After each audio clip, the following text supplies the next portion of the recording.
This is the December 14th regular meeting of the Montgomery Independent School District Board of Trustees. Please join me in the Pledge of Allegiance. I pledge allegiance to the flag of the United States of America and to the republic for which it stands, one nation, under God, indivisible, with liberty and justice for all. Honor the Texas flag. I pledge allegiance to thee, Texas, one state, under God, one and indivisible. All right, ladies and gentlemen, thank you for joining us tonight. Are there any special recognitions tonight, Dr. Morrison? Dr. Fuller, there is only one, but it is about as special as it can be. School districts are not about buildings. They're not about textbooks. They're not about materials of instruction. They're about people. And when you have amazing people in your school district, magical things happen for kids. And everyone immediately looks at teachers and principals and the people that are with kids every day to think that's what makes a school district work. And that's a huge portion of it. But there's behind the scenes a number of people that make a school district really special. And we want to recognize someone that has been making Montgomery ISD special for a long time. And while the public may not know everything that this individual has done, I promise you that your superintendent and this board and previous superintendents and previous boards absolutely know how critical the leadership, the passion, the love that Debbie Whitaker has brought to Montgomery ISD for many, many years. Debbie has served working with the board and the support, which is huge with all of the requirements of Texas and TASB, and constantly trying to make sure that we're ready for school board meetings, which is no easy task. I think I'm pretty low maintenance, but she might disagree. But Debbie makes sure that I'm where I need to be and I have what I need to do the roles and responsibility I have as superintendent. I said we had an opportunity to recognize Debbie and Becky yesterday at a function, and I said, you know, I just don't beg people a whole lot. I ask them nicely, but a couple of times I've had to beg, and usually to my wife. But I guess in some ways Debbie is my work wife, and so my first conversation with Debbie, I was begging her because I could not figure out where door 13 was so I could come and interview for this job, and then I had to beg Debbie again over the summer when she was really thinking it was time. But I said, Debbie, can you give us a couple of months because you're just really indispensable and we're not ready for that transition. And she did that. And we're super excited to have Christine coming on board, and Debbie has been working with Christine, but Debbie's officially ready to hand over the reins. What I love about where Debbie is and with her mind space is, you know, a lot of times retirees, they're still looking behind. Debbie is looking forward. She's looking forward to spending time with her amazing husband, who we get to see at board meetings all the time. She's looking forward to spending time with her beautiful family and especially her grandkids. She is going to be cruising all over the place. So you don't need to ask, are you going to enjoy retirement? She is going to embrace retirement. But really, after years of wonderful service, that's what we all should hope for. And so once again, even as she's spending her last board meeting with us tonight, Debbie is setting an example for all of us. Debbie, I have so much respect for you. I have so much appreciation for you. I have so much love for you. And just thank you for everything you've done for our school district. Truly.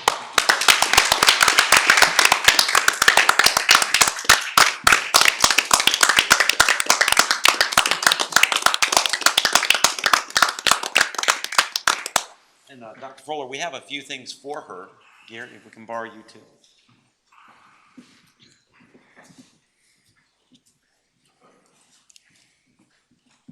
I'll have to add that over these 7 years, Debbie, I know that you've had to take care of me, and even does it by emailing my wife. Oh.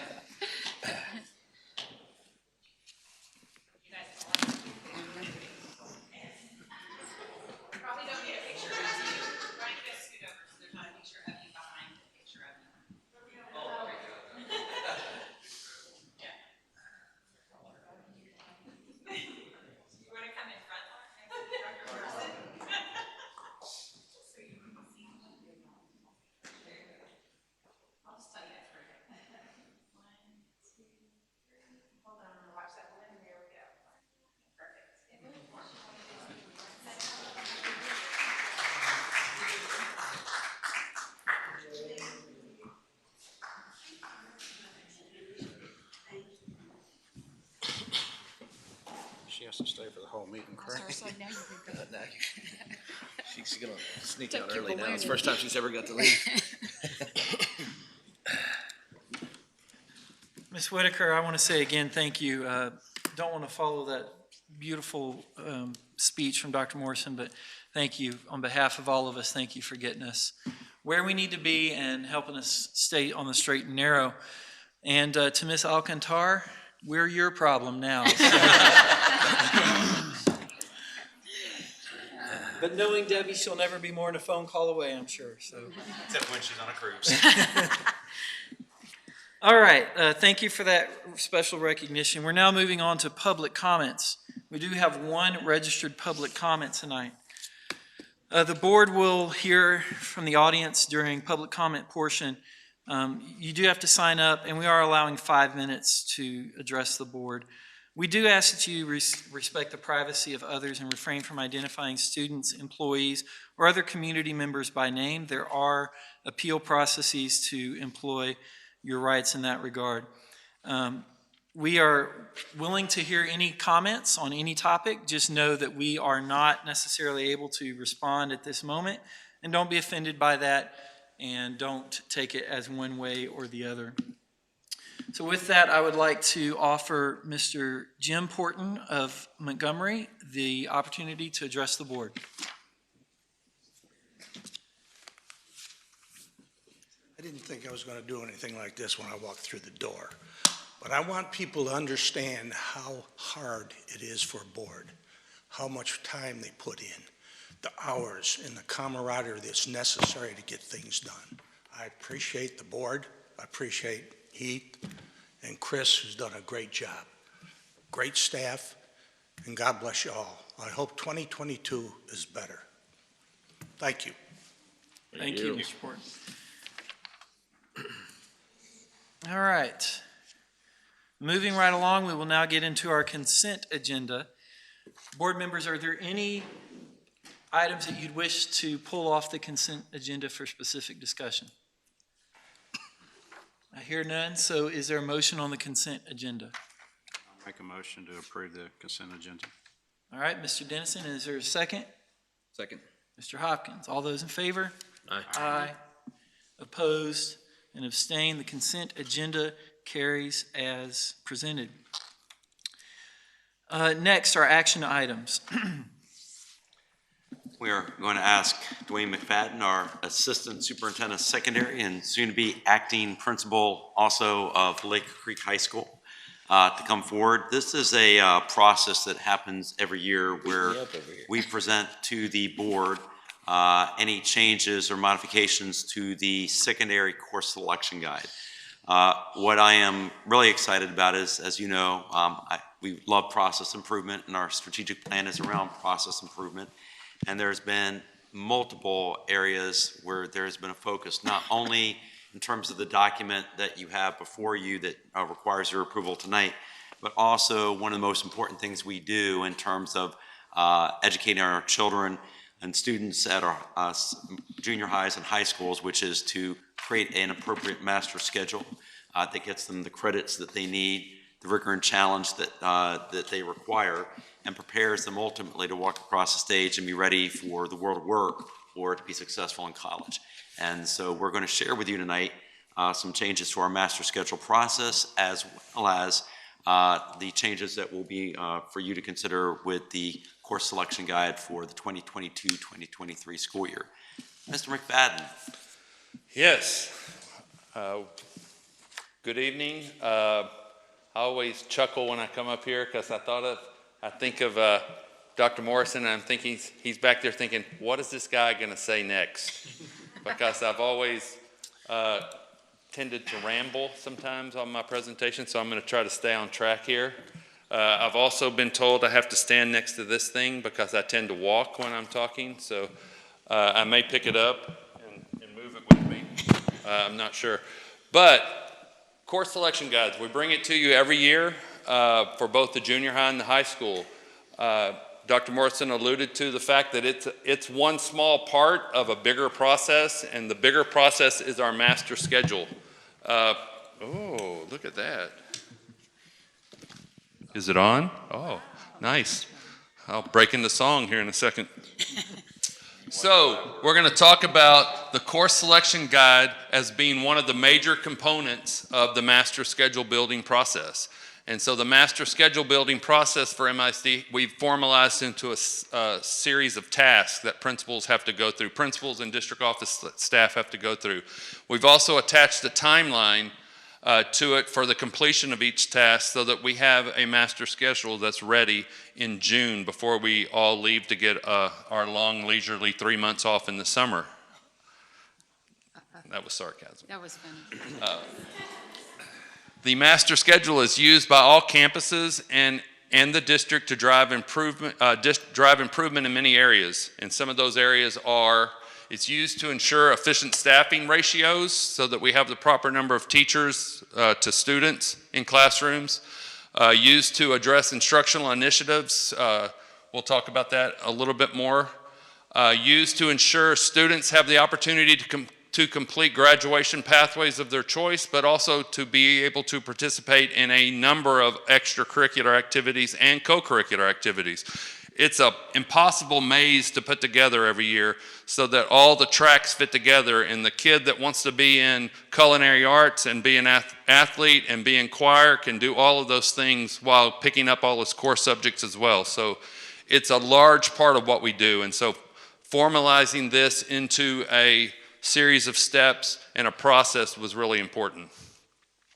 So, the process. It begins with new course proposals, and new course proposals are applications are given out to teachers in the spring, and they're due if they decide they want to teach us, they're interested in something. We have a weight management PE class that we're going to offer. That came directly from a teacher who filled out an application that had, it can be anything, but they turn them into C&I, and then beginning in October and November, the Course Selection Guide Committee, which is comprised of members from both high schools and junior highs, we consider all of those. Any new course proposals, any recommended updates gathered by campus personnel, all the department heads look at what they have in the guide. The CTE director, very integral this year. Ms. Vance did a lot in our CTE area, and you'll be able to see it in our guides. So any updates to pathways or certifications are added. Once all of it's agreed upon by the committee, then we update the written documents and we bring it to you in December, which is why we're here. So some major changes in the junior high guide. All the changes are in red. I'm just going to go over some highlighted changes. We changed, this is a big change, but we think it's a good change. We changed the general employabilities course, that's a CTE course that we put all 8th graders through, into one of 5 principal courses. So students can choose one of these courses. One of them's an ag course, a Principle of Agriculture course.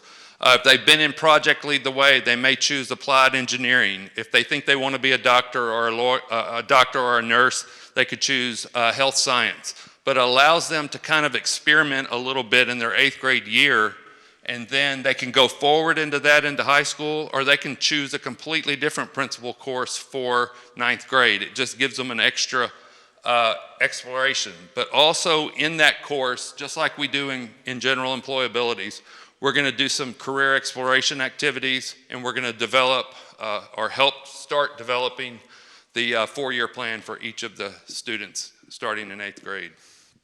So they'll number these 1 through 5 as their preference, and then we'll piece together how it all fits together. And we're retooling our teachers that are teaching the general employability class right now into these 5 principal classes. Okay, some other junior high course selection guide changes. We've updated language in the advanced class description to align more closely with advanced placement. And to encourage all students to consider taking 1 or more advanced classes. We have 60% of our kids go to college.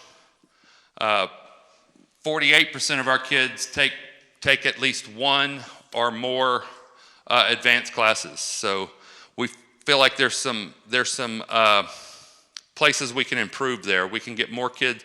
We've traveled the philosophy of you had to meet all these standards to get in an advanced class to we want you to try an advanced class and we want to try to keep you in that advanced class. It's not a push-out program because we think it's the same philosophy that we've done in all our classes. We're not about a low bar. We're about trying to get each kid to the meets and the masters of the subject area. And so we think we can do that by increasing the rigor. And in an advanced placement class, the rigor is increased naturally because it's an advanced class. We have also reorganized the high school credit pages and the endorsement pathways to match the high school course pathways or course selection guide. And we've listed the course descriptions for each of the CTE principal courses and listed each of the CTE pathways associated with it. So each one of those courses have other pathways that they can go into. That's the first course in a lot of different pathways. And so they still have some choices to make, but if they know what they're interested in, they can start that pathway in 8th grade. Some of the high school changes, and it was the same process we used for both the junior high and the high school. In some of those meetings, we meet together as a junior high and a high school because it impacts 8th grade going to 9th grade. The first one we feel like is an investment in our CTE program. We're considering expanding. We've expanded our CTE program already. We're considering further expansion of it. And so right now, to graduate, they have a minimum. Students have a minimum of 7 electives they have to take. Many of them take many more than 7. They have room in a schedule that you have 32 credits if you take all 8 classes 4 years. But 2 of those are going to be required to be CTE courses, and that will ensure that 100% of our students at least explore the CTE area, because CTE is for all our students. It's not just for a subset of students. It's for college-bound students. It's for work students. It's for military students. It's for every student in our high schools. We've also updated the advanced course language there to make it more inclusive to students and to try to encourage students to take more advanced classes. We know this is the surface of it. It's got to go deeper than that. We've got to have teachers that are encouraging students to take the next advanced level. If they notice a student's doing really well in their classroom, we need them to encourage that kid to sign up for the next level, whether it's an advanced class or whether it's a pre-AP class. So that's going to be a big change, not just in words on a page, but it's a philosophy that's got to happen in real time. We've added several new classes. We've listed them here. A couple I want to talk about. The first one is College Readiness, English 4. It's going to be layered on top of English 4, and it's for students that are struggling a little bit and maybe cannot score high enough on the TSI, which is the entrance exam into junior colleges. And if they take this class and they pass the class, they'll automatically qualify for that for the junior college admission. So they don't have to take a remedial class when they get to college. They can. It's layered in such a way that they can get credit for both of those things. And then on the other end of the spectrum, the AP Capstone program we're also adding, and it's a 2-year program, and it's for students that are academically want to challenge themselves. And it's basically their junior year they take AP seminar, and in their senior year they would take AP research. And if they pass both of those AP exams, they can get a certificate on their diploma that they're an AP graduate. So we think it's a good program, and it exposes them to the type of research that they're going to be challenged with in college. Can I say something real quick? Yes. I was real excited about the weight training and conditioning idea, because there are students that maybe their focus is music, but they are still wanting fitness, Sure. but not competitively in a sport. And so I just think that was something we really needed. And so I'm excited about that. Yeah, that's going to be a good one. And performance psychology is another one that's like that. It's for any competitor. It's the psychology of competing. So it could be I'm singing a vocal performance or I'm in a theater arts production. So it's not geared just to athletes, but you think of it, a lot of times we think of sports psychology or the psychology of sports, but it's made for any student that wants to get in that class and improve their performance in public speaking maybe, since I could probably take the course. Some more high school course changes. The CTE section of the course was completely revamped to adequately reflect the CTE courses offered by MISD and how they're connected to the career pathways and also how they're connected to the industry-based certifications. And then we updated the CTE pathways to align to the programs of study from TEA and added an advanced weighted practicum to each pathway offered in MISD. And we did this directly because of input we received from students. When a lot of students, whether it was in the superintendent's council that he meets with, or it was in the bond meetings that we've been going to, and we have students there, it's come up in those meetings where kids say, well, I'm really a health science person and I want to be a doctor or a nurse, but I'm taking the engineering pathway because it gets weighted credit at the end, and I want to make a high GPA, and I want to compete for valedictorian or salutatorian. And that really started resonating with us, that we've got kids taking classes that they're not really interested in. They're just taking them for these points at the end. And so we really want kids to take what they're interested in and what they're going to excel at. And so what we've done is we are adding a practicum class at the end of every pathway that can be advanced weighted. And just like we said, these are just the words on the page, we realize that's got another component to it, and that's ramping up the rigor in those classes to be comparable. Otherwise, kids are going to do what? They're going to go, which is the easiest pathway, and I can take that and get my advanced credit points. We want them to take. We want them not to think about the points. We want them to take what they're interested in, because that's what's going to make them successful and further them along. So we've added a lot of those courses to the guide as well. Okay, what happens after this? You pass it, you bless it, we take it, we publish it. Well, the master schedule process continues. And so we'll hold meetings in January and February with students and parents about course offerings, advanced academic classes, and career pathways. Specialized learning, any student that has a specialized learning need that information will be provided to principals, and they'll recommend staffing needs that are needed to address the needs of those students, so that as we start putting the master schedule together, we can predict how many of each type of teacher we need. Principals will begin formulating campus goals for the following school year, and that's important because principals, they get their data back and they think, what do I want? What's my goal for next year? What is my standard? What am I going to work on in the following year? And then they can consider how the master schedule will allow them to address some of those goals. If we want to get more advanced academics, if we want to get more our scores up in 6th grade ELA, we can help to address that with the master schedule as much as possible. They will, all student course selections will be in by the end of spring break, and then growth projections, the district will figure a growth of number of students that we're predicting will come. Those numbers will be given to the principals, and they'll begin finalizing their work towards the master schedule. We're working with an organization called Cardonics this year to help with our master schedule.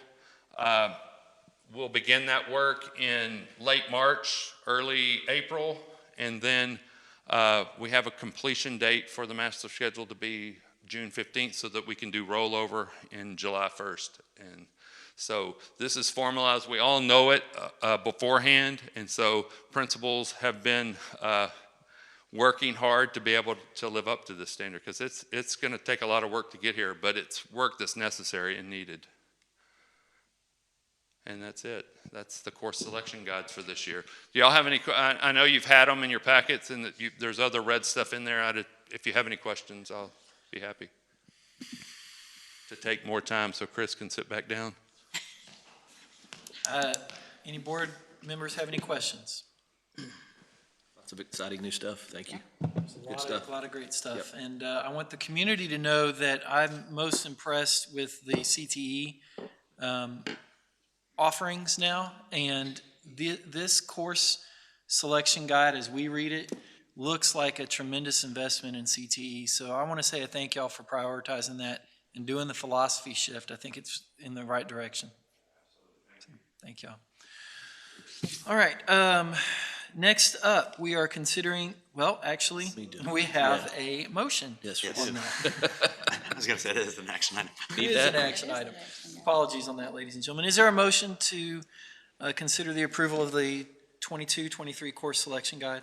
I'll move to approve the 2022-23 course selection guides for MJH, OHJH, MHS, and LCHS. Is there a second? I'll second. Ms. Turner? All those in favor? Aye. Aye. Opposed? Abstain? That motion carries. Thank you. Now we can move on to the next action item, which is consider approval of the 2021 annual financial audit. Mr. Lynn. Good evening. First of all, I apologize. I don't have the hokey charm that my previous presenter has, but I'll do my best to get you through this agenda item the best that we can. We are asking this evening for you to approve the annual financial report for the fiscal year that ended June 30th, 2021. As Dr. Morrison and I both entered the district, one of the comments that we kept hearing, one of the areas of concern was our financial standing. And so hopefully this evening, what you will hear is good news to help address some of those concerns. This is the first time that Mr. Robert Belt with Belt Harris Pahachik has presented an audit to this Board of Trustees. So thank this board for allowing us to select Mr. Belt and his firm as we went through that process at the conclusion of last year's audit. Mr. Belt, very rarely do you see an owner of the firm who's as involved in the audit as Mr. Belt has been, so I appreciate his involvement and his willingness to assist us as we go through this project. An audit process is never fun, but it's something that we do every year, and ultimately it makes us better. And so I want to thank him and his staff for helping us go through this exercise and ultimately making Montgomery ISD a better place. So with that, I'll introduce Mr. Robert Belt, Belt Harris Pahachik. On your station, you have a hard copy of the audit, and he's going to walk you through a couple of those pages this evening. Good evening. What an honor to be here before you. On Sunday evening, I had the opportunity to present to the Board of Regents for Stephen F. Austin State University their audit report, and I was very excited about that because I am a graduate of Stephen F. Austin, so that was one of my career highlights. But as excited as I was about presenting that audit report, I'm even more excited to be here tonight. I appreciate your cooperation as we've gone through this audit process this year. At several times during the process, I had to make the very difficult decision as we were on our final approach to basically pull it up and go around and try again until we got it right. And so we put pursuit of excellence in front of timing a couple times, but we are very pleased where we are at today. So on page 7 is our independent auditor's report, and I'm very pleased to announce it's an unmodified opinion. That is the highest level assurance that we can provide the board that all the disclosures required by generally accepted accounting principles have been included and that the financial statements are materially correct. And that is the exact type of opinion letter you want to get. So that could be classified as a clean opinion. At the very back of the report, I won't go into that part of it, but at the very back of the report, there are also 2 other opinion letters. One of them deals with application of government auditing standards, and the other one has to do with our single audit of your federal grant programs, and both of those audit opinion letters are also unmodified. So again, that is exactly the opinion you would like to get. If you're only going to look at 2 pages in the whole document, I'd direct your attention over to page 30 and 31. This is the statement of revenues, expenditures, and changes in fund balance for the governmental fund types. This basically is a snapshot of everything that took place for the district during the fiscal year. The general fund is presented in the far left-hand column. Total revenues for the general fund came in at $81.8 million. Total expenditures came in at $76.2 million. After some other financing sources of $749,000, gave you a net positive increase in fund balance of $6.4 million for the year. You began the year with a fund balance of $19.7 million, and you ended the year with a fund balance of $26.1 million. So oftentimes those numbers kind of get lost on the average person because they are so large, and it's kind of hard to say is that good or bad. But we will often look at your fund balance, or most financial rating agencies will look at your fund balance as a percent of your operating budget to basically say, if no additional monies came in, how long could we operate? And that general number is that you're generally trying to target is about 60 days. And so the district was at 123 days of fund balance. So that is an excellent number to have. So that is fantastic news. Towards the back of the report, page 75, is a budget to actual comparison for the general fund. And in the far right-hand column presents the variance with the final budget. And I was just going to point out that total revenues came in at $1.8 million, higher than what was budgeted. Expenditures came in at $3.7 million, less than what was budgeted. And overall, you had a positive budget variance increase of $6.3 million. So essentially, you had budgeted, your final budget was to increase fund balance by $31,000, and you actually increased fund balance by $6.4 million. So again, that is excellent news. And I'm sure, Chris, you'll take all the responsibility for that, right? Yes, sir. Okay. You're a good stand-up guy. Good job.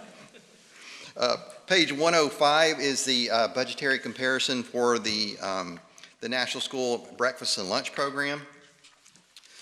Revenues came in at $3.9 million, expenditures at $3.8 million, just positive change of $24,000 for the year. Began the year with a fund balance of $1.6 million, ended the year with almost $1.7, and ended the year with almost $1.7 in fund balance. So essentially no change within the food services fund. The revenues were a lot less than anticipated, primarily due to COVID, and the expenditures were more than anticipated. I'm sorry, yes. On page 107 is the budgetary comparison schedule for the debt service fund. Revenues, total revenues in the debt service fund came in at $23 million. Total expenditures were $23.4 million, giving it a net loss, so to speak, for the year of $475,000. You began with a fund balance of $9.3 million and ended the year with a fund balance of $8.8 million in the debt service fund.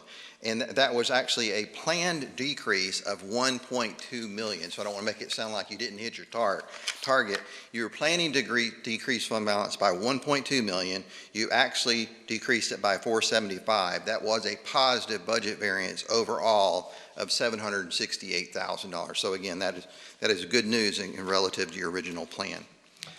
There is a tremendous amount of financial information within the report. I'm not going to read it word by word for you, but let me just stop and see if the board has any questions. Last year, there were citations regarding CTE. I guess that's been corrected. Yes, ma'am. Okay. And could you just confirm one more time, just very loudly, what the total amount was that will be deposited into the fund balance? Let me flip back because I'll say the wrong number if I don't look at it.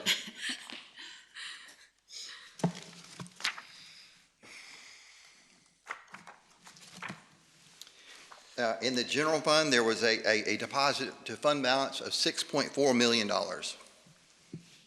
Again, that's a 123-day reserve, and I think that's the more important statistic because that is a fabulous number to have. I know I have many clients would love to have something just north of 60. And this board in your KPIs has a goal of being between 25 and 50% fund balance. So Chris, we're well within that now. The other thing I'll also note that within the report part, there's a lot of things that go into the first rating indicator. But as far as the audit report goes, there's nothing here that would hurt your opportunities for the first rating. Board members, any questions, comments? On page 18, Mr. Belt, I have one sentence that really jumped out at me, and I want to say it as an accolade to Mr. Lynn, Dr. Morrison, actually our principals. Expenditures during the year experienced an overall decrease. Many people have known that over the years I've been kind of hawkish about expenditures, watching all sorts of things to help us get back on track, and I feel like because of a lot of the belt tightening that y'all have done, we've gotten there. I can't thank y'all enough, and I'm very proud of this deposit that y'all have made, so thank you. And Mr. Belt, I hope this is the first of many positive experiences we have with your organization, and thank you for giving us good feedback. Thank you. All right, ladies and gentlemen, is there a motion to accept? Crystal has something. If you would, Mr. Belt, was joking about the individual responsible for this, and I would just be remiss if I didn't say this truly is a team effort. As Matt said, it's not myself, it's not solely Dr. Morrison, it's all of our senior leadership team, it's all of our principals, all of our directors. We committed to you that we would balance the budget. I would think after tonight's report, you can see that has happened. And every senior leader and principal and director throughout this district played a role in that part. So I just wanted to make sure that they got recognized as well, even though they're not here in the audience tonight. And, I'm sorry, go ahead, Lori. I could imagine that the public might be hearing that amount added to the fund balance and go, where did that come from? Could you give us some details? That's exactly what I was going to, thank you, Lori. Sure. It truly is a combination of many things. And so it is a combination of additional revenues. As Mr. Belt said, there were $1.8 million in additional revenues than what we had budgeted. Part of that was from coronavirus, the COVID relief money that we got from Montgomery County. But also, as Dr. Fuller pointed out, our expenditures were way less than what we had budgeted. And that's where that team effort really comes in, because it takes every department, it takes every senior leader to have a focus on managing their budget. Because when each person does their part, then the whole comes together and we have a significant decrease. And so it really was, there's no one single thing. It really is many things throughout the year that makes that happen. So I would actually probably say it wasn't belt tightening. It was actually managing more efficiently. I think you guys, we haven't lost any services. We've actually increased services, right? We've increased the way that we serve our community and our children, our administrators and the teachers in the district. We've given raises.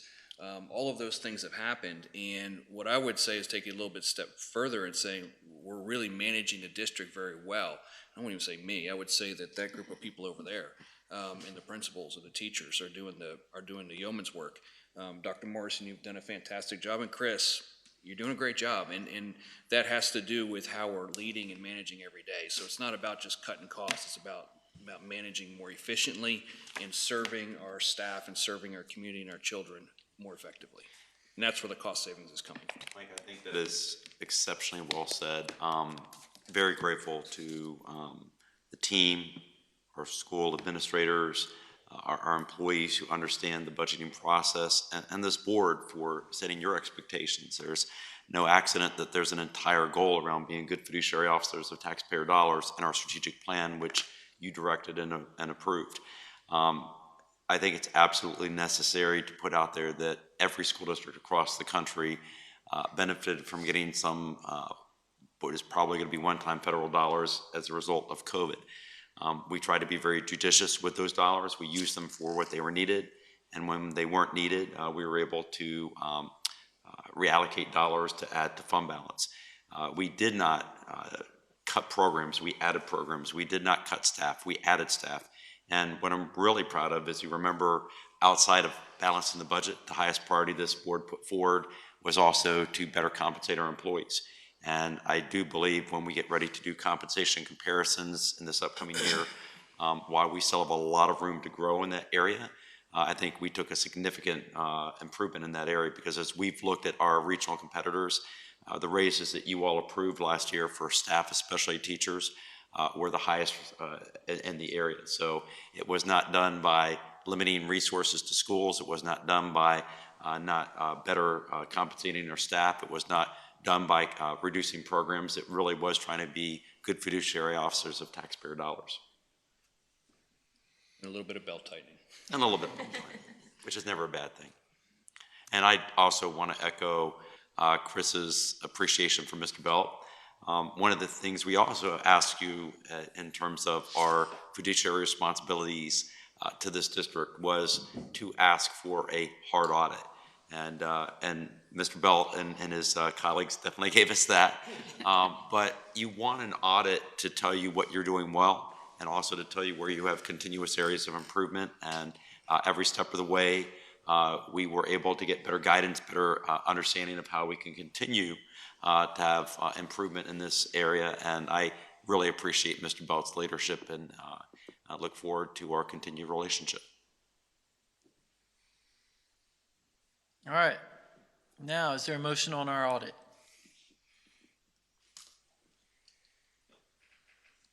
I move to accept the 2020-2021 annual financial audit as presented. Thank you, Ms. Turner. Is there a second? Second. Hopkins, and all those in favor? Aye. Opposed and abstained, and the audit carries. Thank you very much, and congratulations. Thank you, Mr. Lynn. Thank you. Thank you. Thank you, Mr. Belt. All right, next up, next action item is the healthcare options, which aligns with goals 3 and 4. We're going to have the amazing Teresa Tipton to come forward and share this report. I very much value, again, everything that we do as a team, but this is a project that has been led by Ms. Tipton. I just want to say this because it's going to be said numerous times throughout her presentation, but there are many things we bring forward to you as action items that we're excited about. They're district initiatives, or they're things that come from our campuses and our teachers and our principals that we think will make Montgomery ISD better. And then there's sometimes it's the law, and we have to follow the law. And so the recommendation that is coming forward to you today is around healthcare options, and it is a response to a particular piece of legislation that was passed in the legislative session of this past year. And we have gone through, I think, a very healthy process of getting employee input. But the challenge that will be in front of us is we currently have 2 healthcare options for employees. And by law, we must go to 1. And unfortunately, as Ms. Tipton will share, as I started to, I guess I'll quote myself, get a little wigged out about this, because as I started calling other superintendents, they're like, well, it's going to be a challenge, but 90% of our people are on this plan, only 10% are on another, or 75% to 25%. Ms. Tipton and Montgomery ISD, between our 2 healthcare options, we were what? 50-50. Yeah, 17 employees separating. So we kind of went into this feeling like it was going to be Sophie's choice. We were going to upset a huge number of our employees because we were going to tell them that they have to change healthcare options, not for this upcoming calendar year, but for the next academic year. But Ms. Tipton has done an amazing job of going out to different departments, going out to our schools, engaging our employees, giving them as much information as we had. And then, of course, as we always try to do, we survey our employees to get their sense and what's in their hearts and minds in terms of a recommendation. And she did that as well. And so I think we actually have a good path forward. And with that, I'd like to ask Ms. Tipton to share with you the work that she's been engaged in the last several months. Thank you. Good evening. Okay, so let's get started on this. So the agenda is I'll go over a little bit about Senate Bill 1444, the history of state mandate and the impact that the new one has on MISD, meetings that I had and some others in our department with TRS Active Care and Texas School Health, the steps that were taken by the district, results, and collected information. So prior to Senate Bill 1444, the state mandate was that once a school district joined TRS Active Care, you were in TRS Active Care. You could not get out of it unless your district closed its doors or consolidated with another. Then through the District of Innovation process, we learned that we were able to offer an additional healthcare options. So we're in year 2 of offering 2 plans under the District of Innovation. So during the 2021 Texas legislative session, the state lawmakers passed Senate Bill 1444. This bill prohibits school districts who participate in TRS Active Care, the healthcare insurance, from offering or making available an additional healthcare coverage not provided by them. Currently, we offer 2. We offer programs under TRS Active Care and also through Texas School Health. This law obviously changes those options, and the change will go into effect September 1st of 2022. Offering TRS and an alternate option healthcare insurance must, under legislative, make the decision to stay only offering TRS Active Care or to leave TRS Active Care and offer an alternate plan. This decision must be made and reported to TRS by December 31st of this year. Districts who choose to leave TRS Active Care will not be allowed to re-enroll in that program for 5 plan years. So the meeting with TRS Active Care, we learned that the healthcare plans that are currently offered through TRS Active Care and their formats will remain the same for the 2022-2023 plan year. Unfortunately, through the conversations in that call and then also a week ago on Monday, TRS was unable to give us any information regarding premiums and what it would cost our employees to participate in the active care programs for the 22-23 school year, and would not be able to give us information until April. So the deadline's the 31st of this year, and it'll be April of next year before we find out what it would cost. There's currently 3 options under Blue Cross Blue Shield of Texas, the TRS Active Care. So there's the high deductible plan, there's 2 copay plans, a primary and a primary plus. Those will remain in place for the next school year.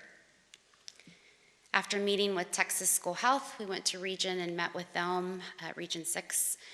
We learned that the 2 products that they offer now, which are considered, they're called direct care plans, those plans will remain in place as well for the 22-23 plan year.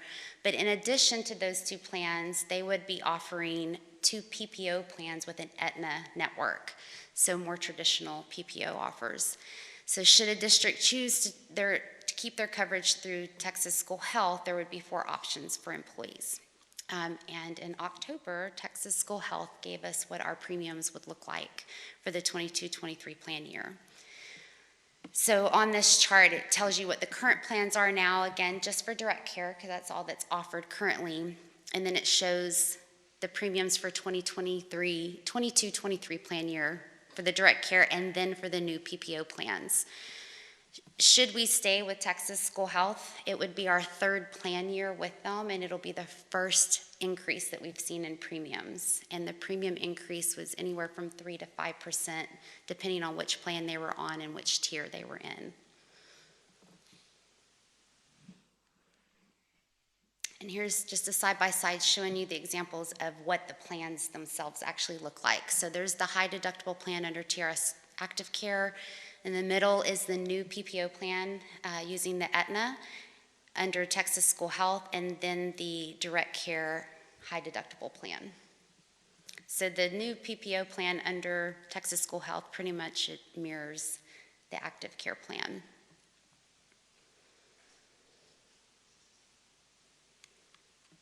And then here's the same for the copay plans. The primary plus, or TRS Active Care, the Texas School Health copay is current, will stay in place, and then the new when offered under the PPO option.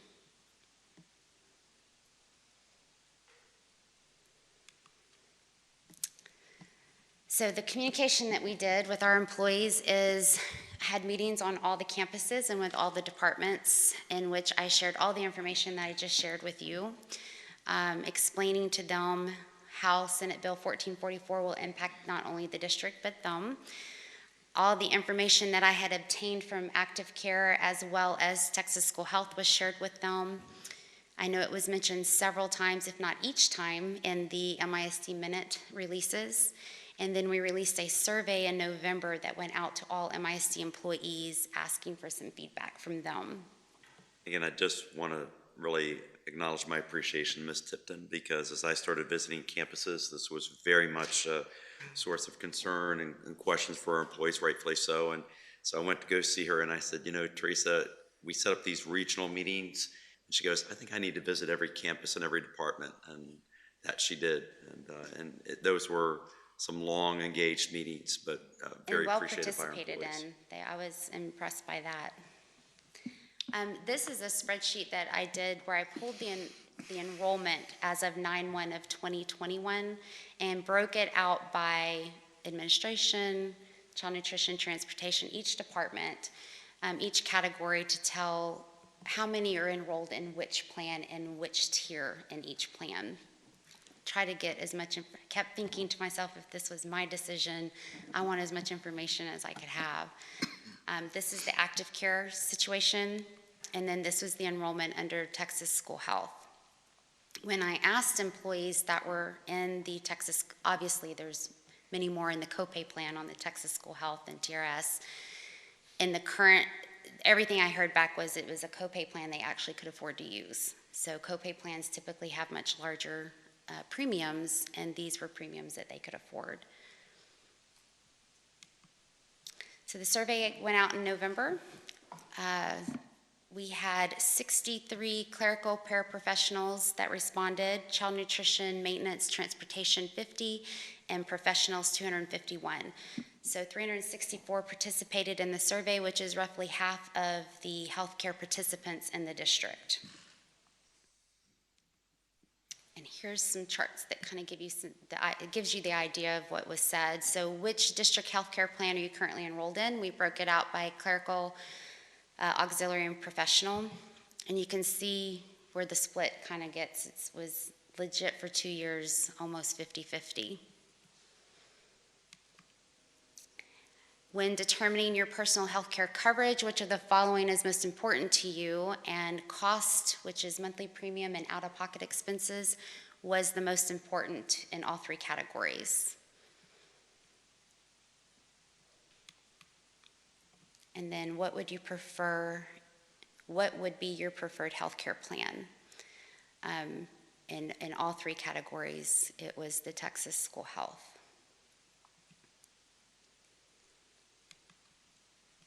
So with all the information that was given, the recommendation would be that Montgomery moves forward with plans being offered under Texas School Health. And I want to reiterate, this is a really challenging recommendation to bring forward. In our thinking, it was a combination of one plan. We don't know what the cost is going to be because they're not going to share it with us until the spring. But the one thing they assured us during the call was what, Teresa? It'd go up. Yeah, because it always goes up. So that was one consideration. Second consideration was clearly in surveying our employees, we went from a 50-50 split of current choice to a recommendation for a plan that the more people started to learn about it, the more out of the two options they felt more comfortable. So I think it respects listening to our employees. And I think the third area, and I know how much this is important to the board, it's important to us, but we have a number of employees in our district, and I'm worried that if we were not to go with this recommendation, they would not be able to afford health care. So while we look at this it's just respectful for all the employees that we have. So this is the recommendation, and we're ready to accept questions or comment. I really appreciate all the work that you've done to give us all the information and the information to all the employees, because everybody's affected by it and we have to make a decision that affects all of them. So I appreciate all that hard work to get that done. It's not easy. Healthcare is personal, you know, and one plan doesn't fit for everybody. So it was challenging, yeah. As far as the area hospitals, all our hospitals in the area participate with the Aetna, correct? Yes, sir. Okay. Yep, and I was challenged with, can you find, I've got, I'm a cancer survivor, not me, but an employee, and we were able to find all the MD Anderson doctors, facilities, Texas Children's. Those are the two most popular questions that I get when you're looking at new networks. Right. We were able to find all of those in the Aetna network. To our employees, we've had a few of them contact us, and obviously offer their opinions to us, but one of them contacted me today and mentioned that you have catered, especially helping them find, specific doctors like you just said, and you've helped them be reassured, should the board go with Texas School Health, that their coverage is going to be there. And for them, I think it was going to be cheaper. It'll probably end up being cheaper. And so I just want to say again, thank you. I know this has been said several times, but thank you, Ms. Tipton. Board members, other questions? All right, is there a motion then on this agenda item? I'll make a motion to accept the recommendation to move forward with Texas School Health. Second? Second? Ms. Porton? All those in favor? Aye. Aye. Opposed?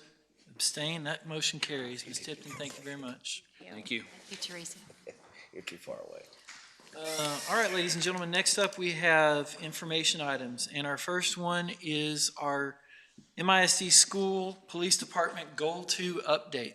Chief.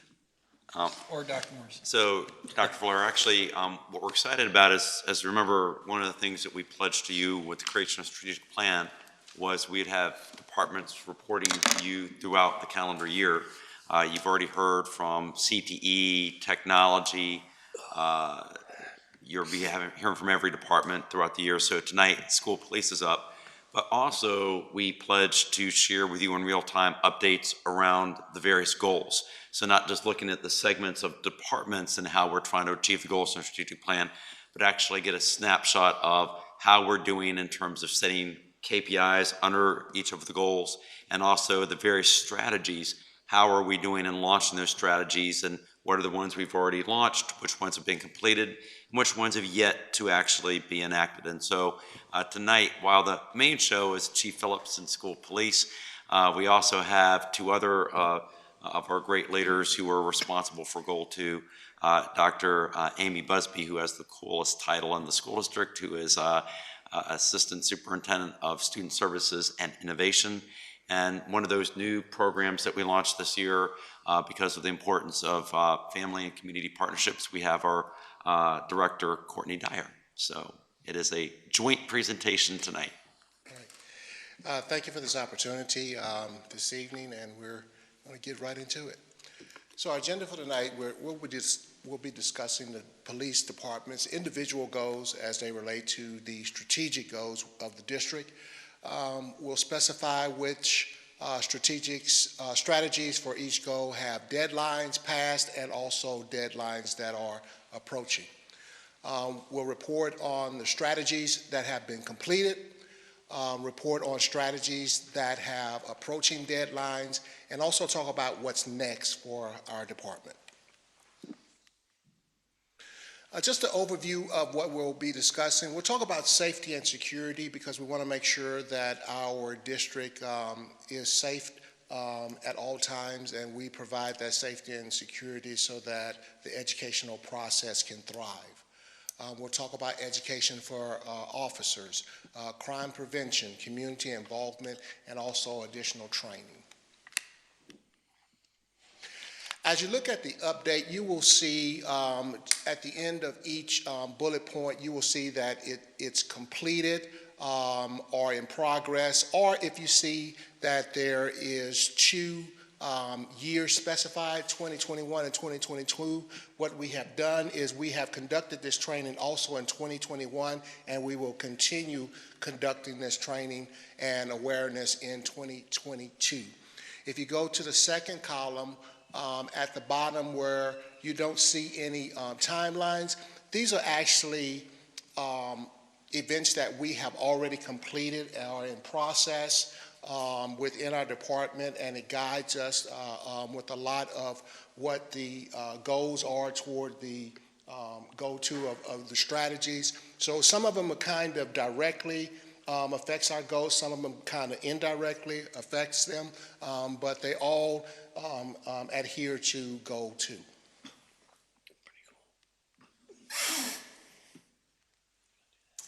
As he mentioned, all that hard work that his department is doing directly supports our district strategic goal, our Goal 2. Goal 2 is all about safety, and MIC will vigorously enforce policies and procedures that promote a safe and orderly environment. So this next part of our presentation is updates directly related to that goal.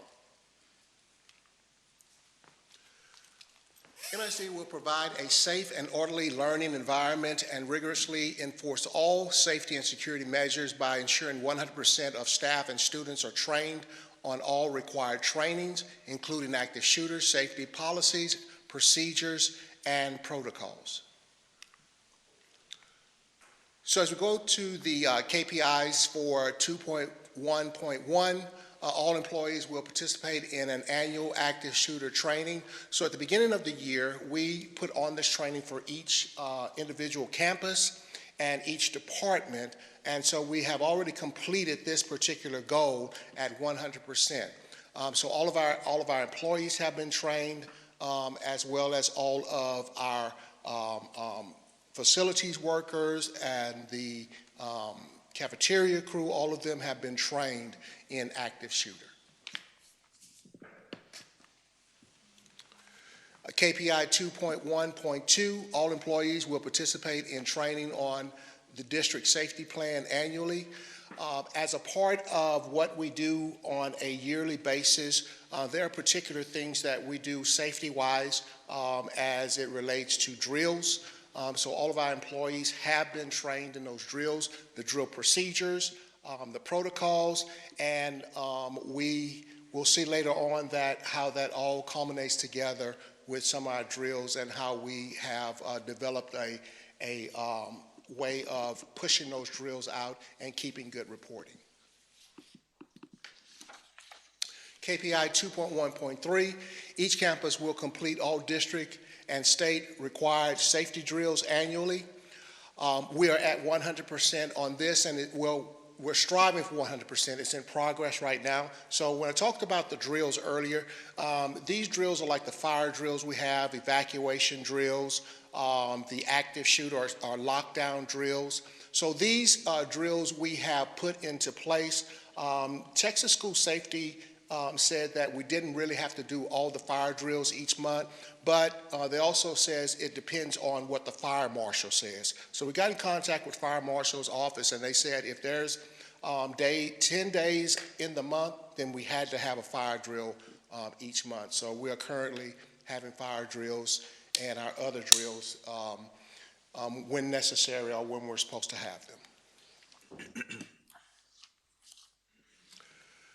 MISD will perform internal safety and security audits at all campuses every year and external audits every 3 years at a 100% completion rate. So what we have done, all facilities will participate and review their annual internal safety audit and correct areas of concerns in preparation for the state-required 3-year external audit. We just came out of our 3-year audit back in 2020. So in spring of 2023, we will start to go into our 3-year audit. That will be the next phase. What we have done with the Safety and Security Committee is that we've created a subcommittee that has come together each month and talked about an assessment tool and how we will bring about the assessment of the audit for the yearly audit, how we will develop this assessment tool and how we will incorporate it into the district so that everyone has buy-in, everyone has their part. We have included in that subcommittee, we have a board member, we have community member, we have outside agency with Montgomery Police Department, we have a representative from maintenance, we have a representative from technology, and we also have a representative from MISD Police Department. So our target is 100%, and we will actively be pursuing that in the spring, starting in February or March.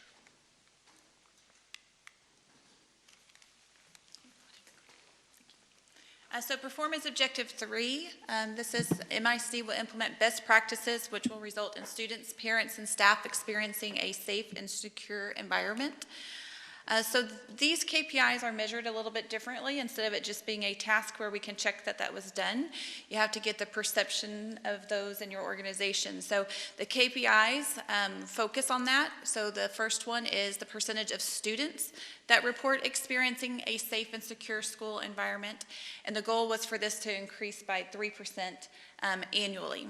And so when we did our survey in September, we used those results as our baseline data, and that was 73% at that time. So we'll continue to work on that. Our target for the end of this year, which we'll survey again, is to reach that 76% mark.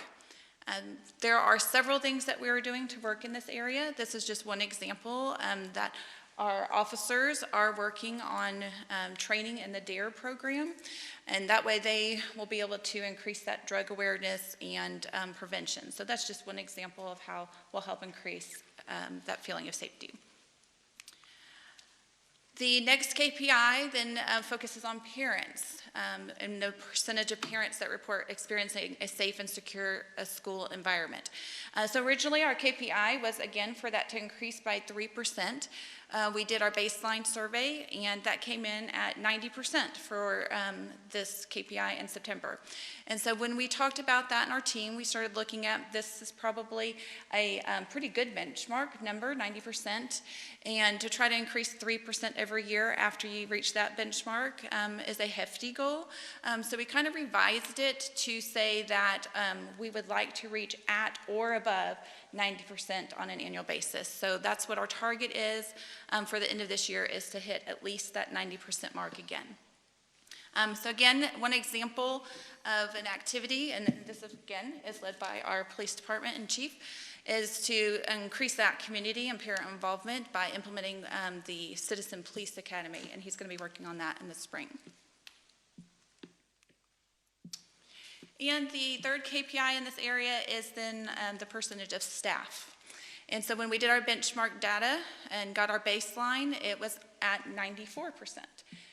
So kind of like the same model on the last KPI, we decided to adjust that. And so moving forward, this goal, this KPI will read that we will reach at or above 90%.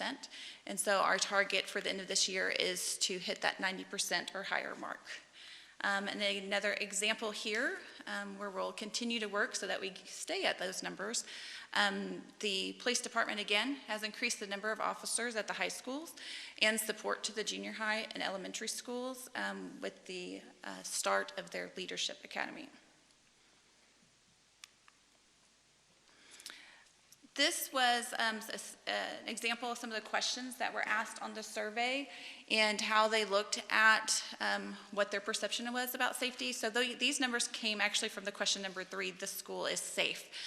But we included all of the questions on here just so you could kind of see what things were being asked, because when we looked at this, other areas that were asked on here do impact the way students, staff, and parents have that perception of safety at school. So we'll look at all of this data as we make those decisions on what kind of things that we need to target and work on, and that our strategies are in line to continue to increase that percentage, especially that percentage of students. All right, Chief. Okay, for KPI 2.3.4, customer satisfaction of the MISD Police Department will be at or above 90% each year. So as we look at the baseline due to the survey in September, we find that the baseline right now is 90%.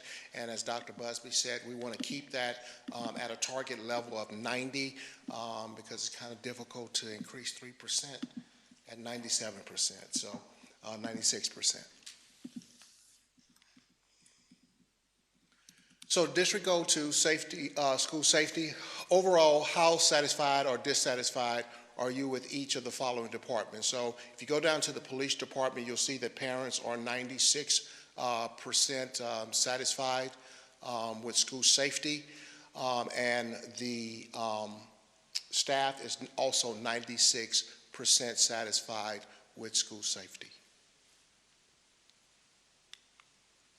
Chief, what was the highest rated department? 96% for the police department. What was second? I think it was communications? Okay. I couldn't remember. It's been a long evening. Well, that leads us to our next objective. It's objective 4, and that circles around student wellness, which is very important. MISD will implement best practices relating to mental health awareness and training, trauma-informed training, character education, and the mentoring programs. So there's 3 key KPIs that fall under this objective, with the first one being that all employees that work with students will complete trauma-informed training annually. So at the beginning of the year, our staff and employees were assigned this course under the Edu Hero, and they were completed by the end of October. So after some discussion, we feel like this would need to be removed from the strategic plan because it can be monitored with the completion of the other required programs, trainings for our district. So we'll still monitor this. This will encompass with the other district trainings that are required as well. The next KPI states that the number of mentors participating in the district mentor program will increase annually. So just a little back history about our mentoring program. Prior to COVID, we had the Project Impact program going in our district. Some of you have participated in that over the years. Of course, like COVID had put a pause to that, like many other things. So as we started the year, we knew that was something we wanted to reinstate. Kind of got a little slow start because we had to have the green light to have volunteers back into our schools. But we're happy to say that it's been reinstated at all 4 of our secondary campuses. It's up and going. Each campus has a mentor liaison who helps kind of facilitate that. On some campuses, that's a para. On some campuses, that's an administrator or maybe a counselor. So what we asked, we thought was very important. So think back, we had junior high kids who started with this program before COVID. And so fast forward, those students are now high school students. So I thought it was very important that we first offer this opportunity to those students if they wanted to participate or not, as well as to those mentors who invested their time with those students. So happy to say we have probably 75% of our mentors, 75% of our mentees who have chosen to continue with the program.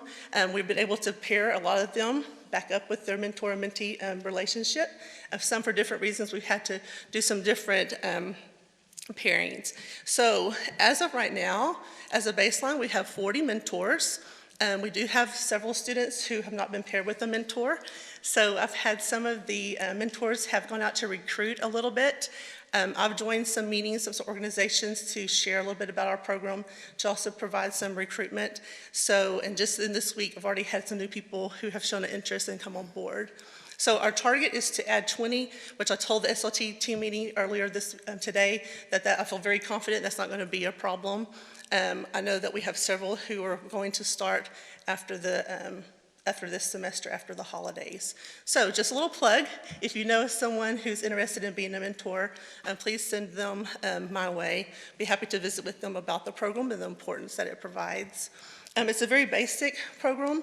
Each campus has designated a day that they host the mentors, and it's during the students' lunchtime. So that mentor comes up, they have lunch, they're there to be that positive role model, to be the cheerleader, just to be that something special that student looks forward to. And I think we all can agree that that's needed more now than ever. Is there any special criteria that a mentor needs to No, that they have a passion for helping students. We do have them complete a little application to kind of share their background, show their interest, so that we can hopefully try to pair them with students with a similar interest. They do have to pass a background check like all other volunteers. But no, someone just has a passion that wants to help students. And this program was here at one time previously. Right. It was canceled and now it's back. Before. Yes. Right. COVID canceled, yeah. Yes. Yeah, okay, is that what happened? Yeah. Okay. So, yeah, I know the community really wanted this, and it sounds like it's really great for the kids too, so. I'm Yes, glad to hear it's back. I had mentors asking, we had students who were asking about it, so we're excited that it's back and going, and we hope to get feedback from the mentors and the mentees and then the campuses, so we only can grow it and make it bigger and better. You obviously proceed into finish this year and into next year. Ms. So Dyer, again- what support does a mentor get? what kind of support, like training or? Yes, so if there's someone new coming on board, then I will meet with them and share with them kind of our vision of what the mentor program is. And sometimes that's done one-on-one, sometimes that's done in a small group. So, and kind of just share with them, or kind of to troubleshoot, what happens if a student shares this information? How do they proceed? Because sometimes in those situations, students do share intimate, things, and I want to give the mentors those tools to be confident in what to do with that information, so. Can it be offered in elementary? Well, we have been in some discussion that maybe there is a need at 4th and 5th grade levels, because the goal is hopefully to pair that mentor with the mentee and that they follow that child through their educational career. So we just had that discussion. I feel like that's something that's could be very easily implemented and very well received on those campuses. I think it's going to be fabulous as the years go on that we will get to hear maybe the positive effects that this program is going to have as a mentor follows a child through the years. Yeah. There's also already several students who have been a part of it that would love to bring to the board meeting one day to maybe speak to you about how it's impacted their lives. And I'd love to hear the stories of how even mentors have collaborated together. They've gotten to know each other while they're on campus, and they have made their own little groups, and they meet, and maybe if a mentor is absent, the other mentor picks up the slack that week, because life happens, and everyone can always be there. So it's really a neat program, just excited to grow it. I'd love to hear more from the not only the kids and the mentors. Is that what meant? Yeah. That's great. Yeah, so super excited about our mentoring program. And our goal is to increase it by 10 mentors each year, which I don't foresee that being a problem. And then the last KPI is the percentage of students reporting that their social and emotional needs are being met by their school will increase by 3% annually. So as you see in September when we had the survey, our secondary students shared that our 6th through 12th graders were able to participate. So 71% felt that they either strongly agreed or they agreed that that their needs were being met. So of course, that's our baseline. Our target is 74. So we definitely have some work to do for many different reasons. I want to skip ahead to the slide and we'll come back to this one just to kind of show you how the 71% was calculated. So these were the statements that the students 6th grade to 12th grade could respond to. So there's 6 of them. The first one, asking them, how do they feel? Do they have someone that they feel like they can go to with a school problem? Is there someone they can go to with a personal problem? Technology, if they have a need, do they know that they can find help? Who do they go to for that help? Does the school offer extracurricular activities? Do they feel like that they're supported to prepare for the future? And then the last one, do they feel like that they're supported to address their individual needs? So looking at that, you see that there's a little bit of yellow there. The students either disagree, strongly disagree, or they don't know.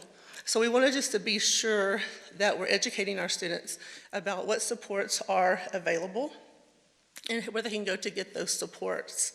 The highest percentage was 85%, the first one that discussed could they find someone or they knew who to go to for a school problem.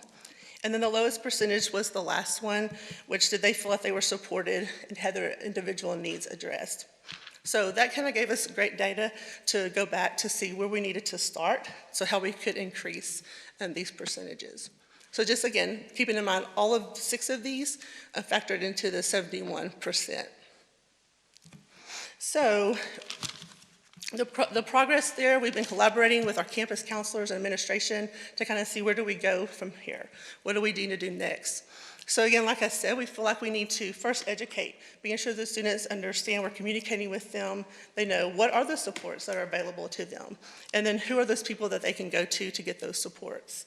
The same with the staff. Do the staff members know what supports are available, and then how they can encourage the students to utilize those supports.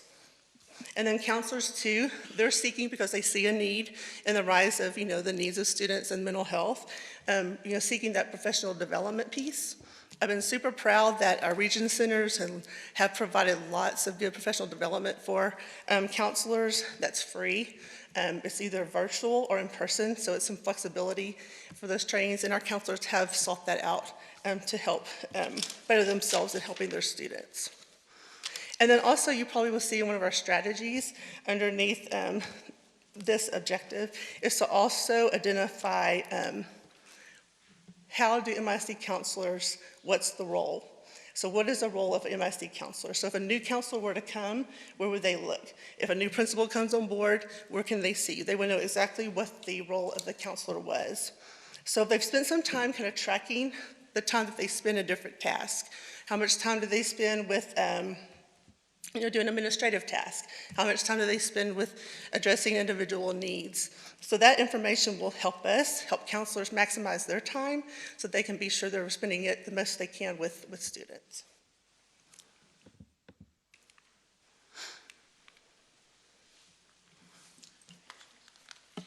So the next couple of slides, you're going to see it kind of structured this way. After looking at all of our KPIs, we also had all of the strategies and initiatives that we came up with. There are 27 in our district plan that help us target and hopefully increase our ability to accomplish those KPIs. So on each page, you'll see it color-coded. So if it's in yellow, it's in progress. It means we've started the work on it. We're not finished. We still have some work to do. Green means we have done that. That's one of those things we're able to check the box and say all done. And then of course red means it's not started. And not started just means that maybe we're starting it in the spring, or again, that's a 3-year plan. It may be one of those things that we're waiting for funding or something like that to decide when we're going to start that project. So you can kind of see where we are on the different strategies. And then we're going to take the opportunity to just highlight a few of those strategies. So one of the things we wanted to highlight was our social emotional learning character programs for our district. Currently, our elementary campuses all use core essentials and consistently across all 6 campuses. Our secondary campuses have their own resources that they kind of put together to help support the needs on those campuses. But going back to that previous KPI, we want the counselors to have as much time as possible available to spend with kids. So those sayings, work smarter, not harder, don't reinvent the wheel. So what we would like to do, we've been reevaluating the programs we have, taking a look at some other programs that we can maybe bring on board, not just at the elementary, but at the secondary level to help support that. So I've had the counselors kind of research and share some of the different programs they have found that maybe feel that they best meet the needs of their campuses and the needs of our district. So we've narrowed it down to 3. And so in the February PD on February 8th, we'll have some of those vendors share with us a little more in depth about those programs so we can make a decision on how we're going to move in with that. So that would give us time to purchase and then do any kind of training that would be necessary before we started the next school year. And then one of the things that I've been most excited about in this role is building those community partnerships to help support our students. Just a few that I'd like to highlight. The first is TCHAT, which stands for mouthful, Texas Child Health Access through Telemedicine. So just like with our own medical needs through COVID, students also have a need for maybe sometimes therapy. So through Baylor College of Medicine, we have partnered with them. They will provide a free service for our students and to our district at no cost. So how this evolves is basically our counselors have said, we have parents who can't afford to take their children to receive the help they need, or they don't have the physical means to get them there. We've also had feedback from parents who have shared, we're on waiting lists. Like my child, we've gone to this, this organization, we've been on a waiting list for, a month, and they've yet to be seen. So we felt there was a need. So basically, a counselor identifies the need, visits with that parent, explains what the TCHAT program is, gets consent from that parent to move forward, and then the counselor will enter an online referral. And so Baylor College of Medicine has licensed professionals who take it from there, and they work with the parent for the next steps.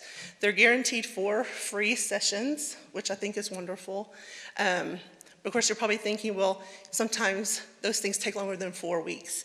But the beauty in that is that when they come to the end of the 4 weeks, they will help those parents resource them out, get the paperwork in place that they need to get the funds to help support their child. And this can be done at home, so if a parent's more comfortable, and they have access to internet at home, they can participate at home, or it can be done at school. Just like we sometimes have counselors or therapists come on board at the school level, the counselors will help kind of facilitate that. And of course, the parent can join in. The counselors will check in, of course, with confidentiality. Baylor cannot always share everything, but they can at least let the counselor know, yes, this child's participating or not. So this is a 2-year commitment. So we'll be collecting the data along the way to see if it's something that's beneficial for our students. Right now we have 25 students who've mainly at secondary level that counselors have identified that are in the process. So probably after the new year into January, we should get some feedback from students and from parents and counselors to see how this is going. And those of you know that the Montgomery County Food Bank is definitely an asset to our county as well as our community. Just to share with some of the things that they're doing for our district. At the elementary campuses, we're piloting a snack program, which is via the Methodist Church. So those Title I campuses are receiving snacks probably on a monthly basis to provide to those students who maybe aren't able to come to school with a snack. There's a long time from that 10:45 lunchtime to maybe the time they get off the bus. So just making sure that kids have the nutrition they need to be successful. Our secondary campuses, most of them have a food pantry, just a little nook in their building that students so that they can come grab something that they can go home and maybe cook for dinner. And one of the things I'm excited about is I shared with them, with our conversations this summer, that even though Montgomery is growing, some of those resources haven't quite made it out this way. So even though we do have a few food pantries in our area, I felt there was a need for maybe a mobile market.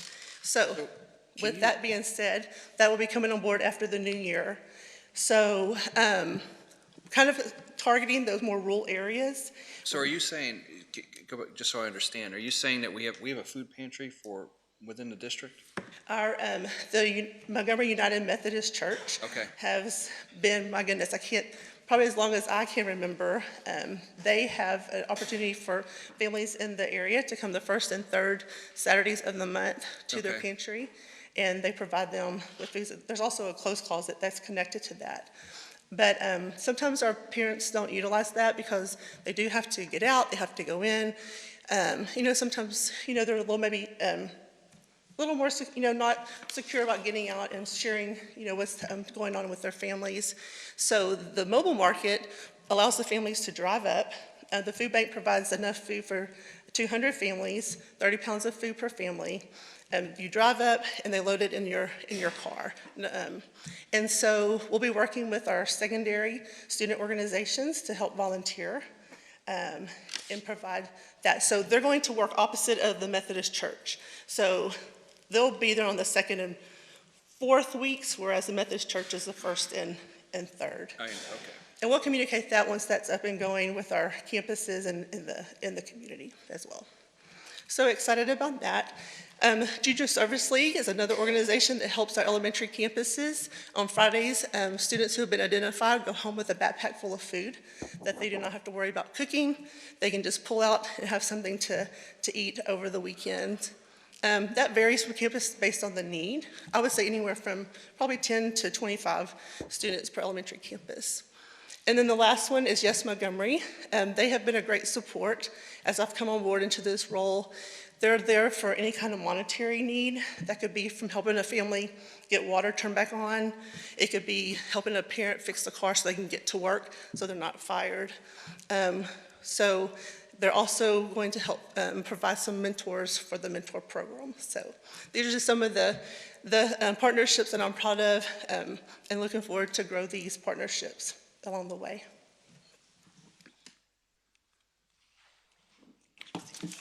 So when you talk about students feeling safe, it's just not the physical building, but it's the online environment as well. And so one of our strategies was to focus on digital citizenship. And so another new addition we had this year was our instructional technology coordinator, and she did a fabulous job leading this initiative. we had a month where we focused on digital citizenship, and in that month, we had a lot of activities going on. One of them was a digital citizenship week where lessons were given to students every day. They were engaged in those lessons to learn about online safety. And in addition to that, the teachers received training. So they received the training. There were several trainings that they participated in. And if they were completed all of those required trainings, we actually became a Common Sense Media certified district, which I can say they did it and we accomplished that goal. So what that means is basically that we have educators who have the knowledge and the ability to be able to support our students and being safe online and being responsible online. During that Digital Citizenship Month, she also put on a parent workshop so that our parents could join and find out more about how to keep your child safe online. So lots of great things going on. So what's next for school safety and goal 2? You saw we had a lot of initiatives and strategies that were in progress, so we're going to continue to work on those so that we can continue to accomplish and maybe get some more of that color green on our final report card at the end of the year. We're going to focus on those strategies to support students, especially in that area of social and emotional needs and those feelings of safety, which we identified that we needed to target. And then community services had one area they were going to work on as well. Yes, and so communication is key. So I've been having some conversations with Justin, and the communications department is going to help me launch an MISD community services webpage, as well as a social media page. So that way we can be sure that we're getting the information out to those who need it. And so our counselors have been very instrumental in helping provide suggestions and things that we'd like to include on that community services webpage, resources. So maybe, it's easy that if parents are not uncomfortable asking, they can just go to our webpage and all that information is there for them. So. All right. Questions for the team?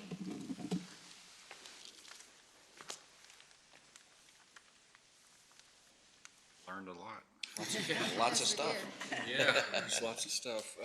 Chief, I have one question for you. So I saw body cameras on there for the spring. Is there implementation strategy around that? Because that comes with its own, I don't know a whole lot, Sean, you know more than I would, but is there some sort of training that needs to be done and assets we need to put in place? And So we have already purchased body cams, but due to COVID and transportation, they have not arrived yet.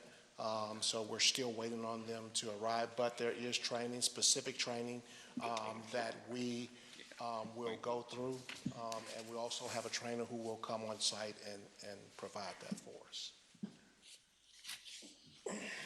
I'll say in the past, I had some concerns years ago with safety, but I have to say that especially this fall, I've been very excited to see the kind of experience that the police officers that are on the force now have, and thank you for your leadership in getting those officers.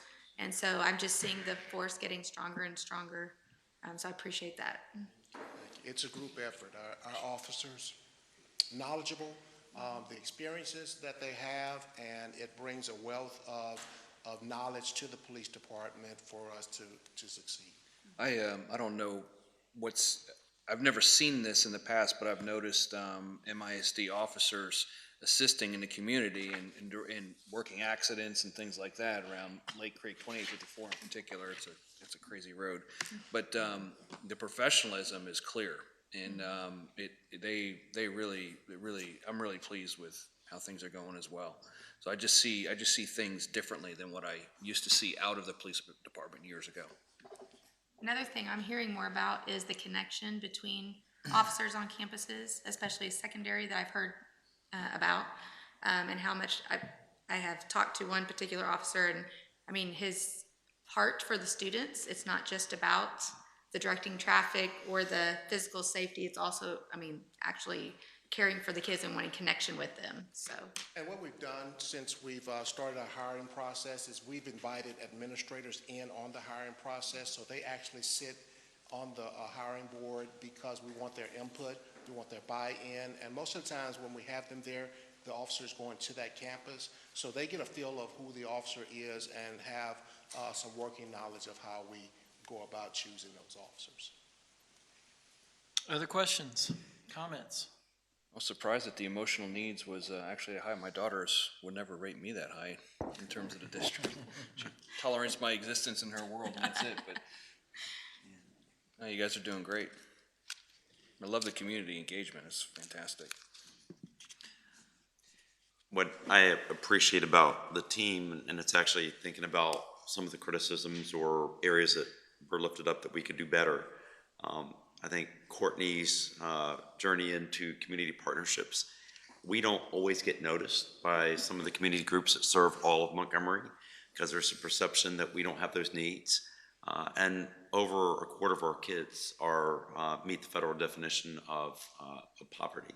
And so we have needs in our school district. And so Courtney's leadership in reminding these community groups that want help that we have needs too, and coordinating that just takes a tremendous amount of work. So under her leadership, it is really being proactive.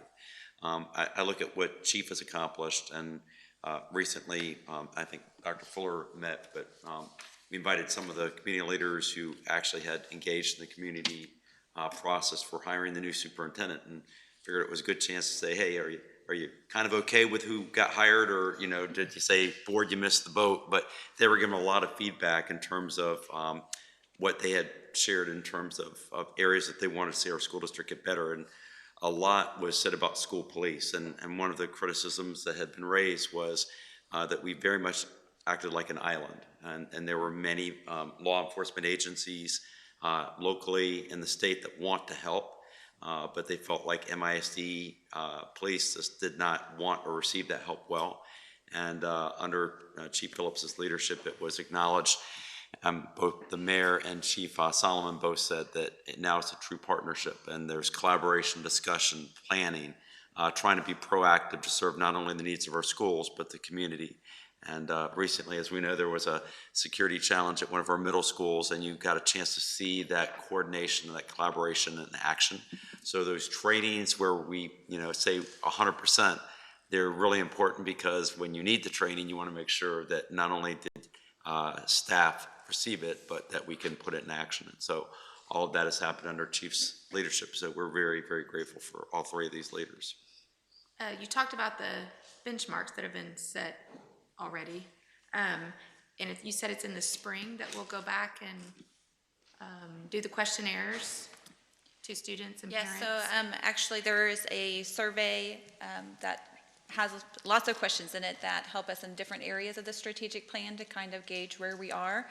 So that will go out at the end of the year. This will be the only year that we do it twice, but we needed to do it in the fall to baseline and set the KPIs. And then, so from now on, we'll do it in the spring. And so we'll be able to compare year-to-year growth, hopefully, or, year-to-year results from spring to spring. All right, other questions? All right, well, thank you, ladies and gentlemen. I appreciate all y'all's hard work in that area.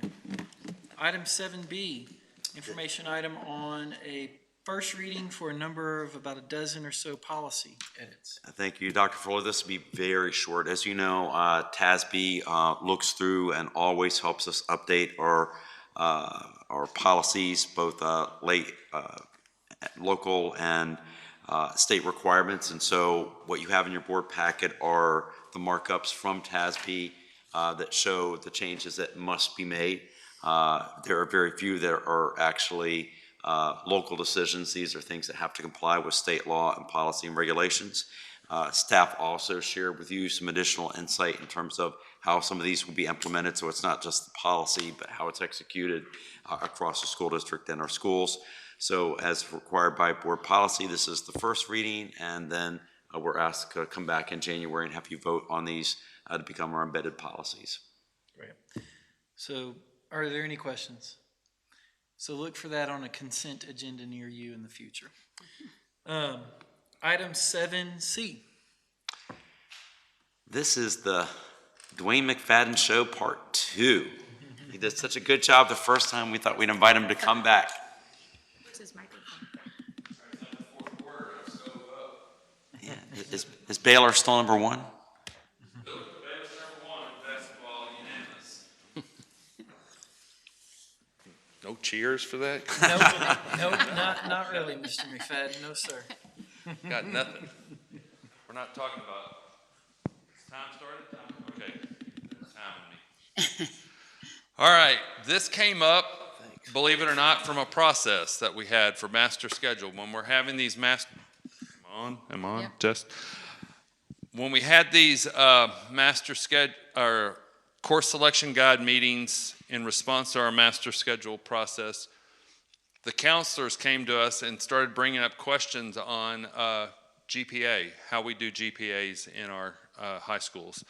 And their questions were coming from a place of saying, we really have to explain our GPAs a lot to people because they're different from what a traditional GPA is. So we're having to talk to colleges about why are your students' GPAs this when we're normally seeing this, and so it takes a lot of explanation. And so we started researching why it's like that. And very simply put, it was like that to avoid having ties.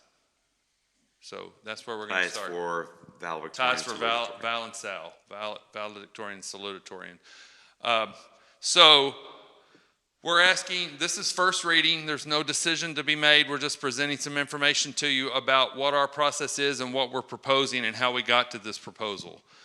During our course selection meetings, counselors brought it up, and they want to change the way we do it. And the rationale for changing our current system is that it inaccurately reflects MISD student grade point averages when compared to most college GPA systems. If you went to college or you have anything to do with GPAs, a kid comes out of college and says, I got a 4.0. 4.0 is good, right? 4.0 means I got an A average. Thank you. Come on, it's fourth quarter. So we know what that means. I got an A, I got a 4.0. If I got a B, I got a 3.0. If I got a AB average, I'm a 3.5. This is stuff we all know because it's been that way forever, and it's a good system that works. Our system, in fact, indicates that our students' GPAs are lower than most standards. Now, to say that that's a disadvantage to our students is not true because it's an accurate representation on our system, and every school has a slightly skewed system. So it's just that it takes some explaining to do, and so we would like to remove some of that. A subcommittee was formed, and we started studying our GPA systems, and we started studying other people's, and so we compared them, and we came up with a chart that we're going to show you in just a second. This is our current sliding scale. We use the sliding scale. The only way you can get a 4.0 on our sliding scale is if you make a 100 in the class. If you make a 99, you have a 3.9, and so on. It's a sliding scale, very accurate. If you get a 98, you're above a 97. A traditional scale does not work that way. A traditional scale is 90 to 100, you're a 4.0. 80 to 89, you're a 3.0, and so on. And it's easy to average, it's easy. If you make 100, you get the 4.0. If you make a 90, you get the 4.0. We're gonna get to how you don't have ties when we talk about this, because that's the problem, because you can have a lot of kids make an A in every class that they take. But then you have to look at the levels. The advanced level classes get slightly more grade points. They're on a 6-point scale. And the pre-AP are on a 5-point scale. So how do our students' GPAs compare to surrounding high schools' GPAs? And that's what this chart is going to show us. We have 5 students on the side. Ours is the sliding current MISD, and then there's 3 other high schools that are around us, to us. We have a student, a senior, no advanced classes, all A's and B's, and 1 C. So that should, on a traditional, have somewhere in the 3.5 range. But on our GPA system, it comes in at a 2.9, which you would thinking traditional grade points, that's a C. And so that's what we're saying. It's taking some explanation to colleges and to other institutions, like student number 2, where it says car insurance. We had a parent call and say, hey, I get a discount when my 16-year-old kid gets his driver's license if he's got a B average. Well, this kid did have a B average, all A's and B's, 1C, but we had to explain and write a letter to the insurance company so they could understand how a 2.85 on our scale is a B average. And so we want to take some of that confusion out of the system. And so on the other scales, you can see that same student would have had a 3.3 or a 3.25, but what we easily recognize as a B average. So we are proposing to change our GPA system back to a traditional system where an A is a 4.0, a pre-AP would be a 5.0, and then an AP dual credit would be a 6.0, and so on. How did we get there? How did we decide to get to this proposal? We took some input from a lot of different groups, and those were teachers, we talked to students, we talked to administrators, we talked to C&I, special education, counselors, parents, PEAMS coordinator even, because we were like, how are we going to change this in PEAMS if we do this? And to our registrars who field a lot of questions. And so that's how we came up with our proposed system. And this is how the grade points compare for those same students. Instead of a 2.9, they would have a 3.5, which would be in line with what our other traditional systems look like. Now, the only negative we had to our whole system was when we met with our high-achieving kids that were striving for the Val and Sal, and they were saying, my 97 means more than someone's 91, and that, you can understand that. And so it took us a lot of meetings going around and around to try to figure out, well, how are we gonna break the ties? And you break it the same way, you just do it at a different level.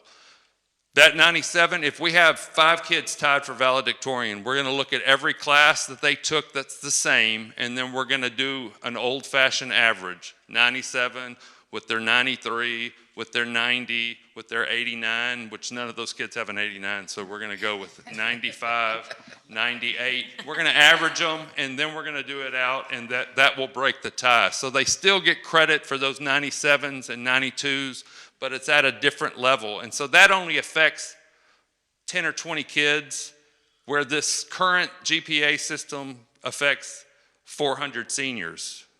Their GPAs are calculated a certain way so that we avoid ties, where we can do it in a traditional way and still break ties, is basically why we want to change it. So, MISD administration, in conjunction with our data sources, are asking the MISD School Board to consider the change to policy EIC local at the January board meeting. And we put a copy of how it's going to change, the strike-throughs, the new language, and this would only take place beginning with the graduating class of 2026, because you can't change a GPA system in the middle. You have to do it all the way through. So we would have to walk it up with our incoming freshmen. That's it. Quick. Questions? I know. I'm the last. Any questions? I like it. Mr. Hammond says he likes it. Mr. McFadden, thank you for that. And I would just ask, as we steer towards this decision, help us see the decision points we need to look at to make those decisions. Are there any questions on item 7D, the monthly financial report? All right, hearing none, then ladies and gentlemen, I'd like to say very heartfelt thank you, and have a great, safe, Merry Christmas holidays, and this meeting is adjourned.